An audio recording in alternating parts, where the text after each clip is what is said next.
I, with the Socialist Party and our public reps and members, are very proud to stand here today with a growing movement of ordinary men and women in this city and this country against the outrageous policy that is now being followed by this government.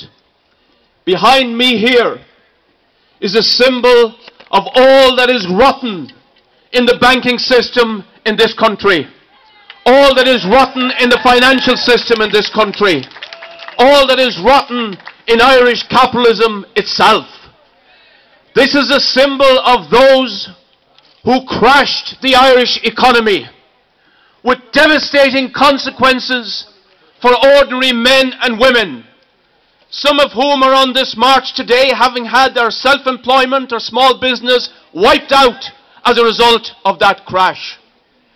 And as a result also, we have this devastating program of a tax on public services and a tax on the living standards, the wages and the incomes of ordinary workers.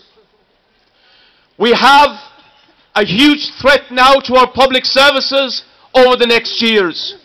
We must not allow this to happen. Remember what happened to public hospitals in the 1980s, when they tore the heart out of the public hospital system, destroying thousands of beds. We as a society are still suffering from the devastation that their system caused in the 80s. They must not be allowed to repeat that 20 years later. Absolutely not. But isn't it a criminal system that we have judges up in the High Court who in the last period of weeks have been handing out injunctions like confetti, not however to stop the criminal activities of gangsters like this here in Anglo Irish Bank, but writs against workers like Coca-Cola, like MTL Dockers, like Thomas Cook, who are doing no more than trying to protect their livelihoods and the livelihoods of their families. What an outrage! What an outrage! What an outrage that they instruct the guards to take a battering ram to reef the Thomas Cook workers out of their peaceful protest in pursuit of justice. No battering ram was sent by the government to break down these doors here and to get the truth of what has been going on here. That's the reality of the system. Now in February, we marched on these streets with 120,000 working people, a magnificent demonstration of people power.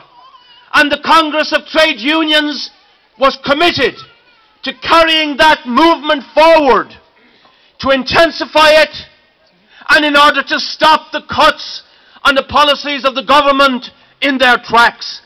To their shame, they sold out that movement,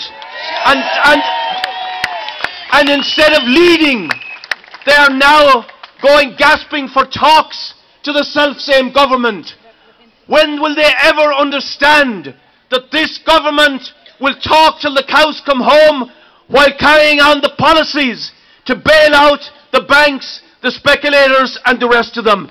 The trade union movement should get out of the talks, remobilise the power of February, bring in around it the CDP schemes, the parents whose benefits are in danger of being cut, all those who are in danger of having their services cut, and organise immediately to stop this government in its tracks with a well-organised 24-hour general strike for which there would be massive support up and down this country. And I believe that we should take that message back while continuing to build this movement here. Now also briefly, we should use every opportunity to stop this policy in its tracks.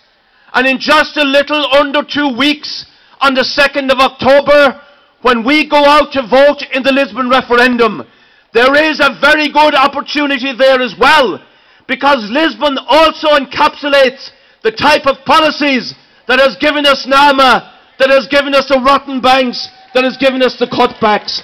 So, never mind the massive propaganda. They have money to burn. They are spending 10 to 1, yes, against our no side.